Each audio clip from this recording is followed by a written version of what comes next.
Hi, ഇന്ന് നമുക്ക് ഈ ഓർക്കിഡിനെ ഒന്ന് റിപ്പോർട്ട് ചെയ്യാം. ഇന്നൊരു പുതിയ രീതിയിലാണ് ഇത് റിപ്പോർട്ട് ചെയ്യുന്നത്.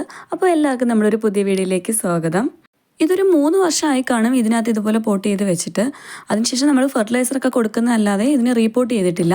ഇപ്പോൾ ഇതിൻ്റെ പോട്ടും മൊത്തത്തിൽ നാശമായിട്ടുണ്ട്. അതുപോലെ തന്നെ പ്ലാന്റും അത്ര ഹെൽത്തി അല്ല. ഫ്രഷ് ആയിട്ടുള്ള റൂട്ടുകൾ ഒന്നും തന്നെ ഇല്ല കേട്ടോ, എല്ലാം കരിഞ്ഞിരിക്കുകയാണ്. ഫ്രഷ് ആയിട്ടുള്ള റൂട്ട് കാണുമ്പോൾ നമുക്ക് നന്നായിട്ട് അറിയാം, അതിനകത്തൊരു ഗ്രീൻ കളറ് നല്ല ഫ്രഷ് ആയിട്ടിരിക്കും. നമ്മളതിൻ്റെ പഴയ പോട്ടി മിക്സ് എല്ലാം കളഞ്ഞിട്ടുണ്ട്. ഇനി ഇതിനെ ഒന്ന് സെപ്പറേറ്റ് ചെയ്തെടുക്കണം. 2 പോട്ടിലാക്കി നടാനാണ് ഞാൻ ഉദ്ദേശിക്കുന്നത്.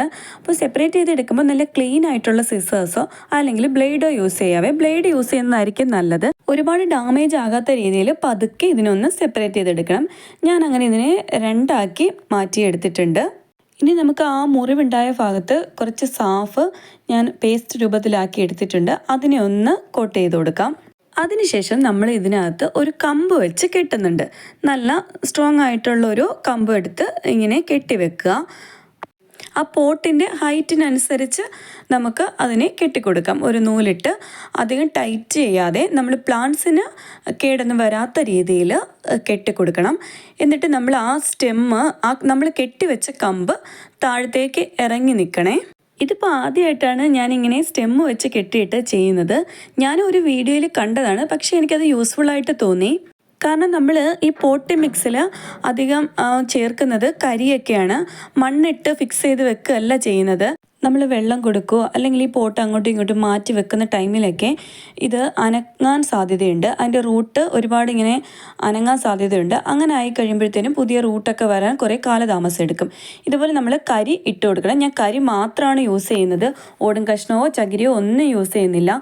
ചകിരിയൊക്കെ യൂസ് ചെയ്യുമ്പോഴത്തേനും ഫംഗൽ ഇൻഫെക്ഷനൊക്കെ പെട്ടെന്ന് വരാൻ സാധ്യത ഉള്ളതായിട്ട് എനിക്ക് തോന്നിയിട്ടുണ്ട്.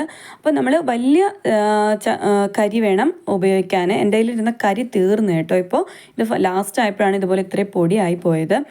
അപ്പോൾ ഇതുപോലെ കരിയിട്ട് ഒരുപാട് തിക്കായിട്ട് ഇടണ്ട.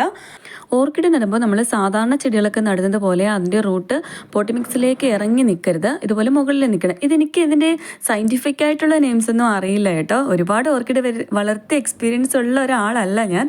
എന്നാലും ഉള്ള ഓർക്കിഡ്സിലൊക്കെ അത്യാവശ്യം ഫ്ലവേഴ്സ് ഉണ്ട്. അപ്പോൾ ഈ ഒരു രീതി നല്ലതായിട്ട് എനിക്ക് തോന്നി. അതുകൊണ്ടാണ് നിങ്ങളായിട്ട് കൂടി ഷെയർ ചെയ്തത്. ഇതിൻ്റെ മുകളിൽ കുറച്ച് ചകിരിയും കൂടെ വെച്ച് കൊടുക്കുന്നുണ്ട്. കാരണം എന്താണെന്ന് വെച്ചാൽ ഇപ്പോൾ നല്ല ചൂടാണല്ലോ, അപ്പോൾ ഈർപ്പം നിലനിർത്താനൊക്കെ നല്ലതാണ്. കരി ഞാൻ ഓവർനൈറ്റ് സാഫിനകത്ത് സോക്ക് ചെയ്ത് വെച്ചതിന് ശേഷമാണ് ഈ പോട്ടിങ്ങിന് വേണ്ടിയിട്ട് യൂസ് ചെയ്യുന്നത്. അപ്പോൾ വീഡിയോ ഇഷ്ടമെങ്കിൽ സബ്സ്ക്രൈബ് ചെയ്ത് കൂടി വയ്ക്കണേ.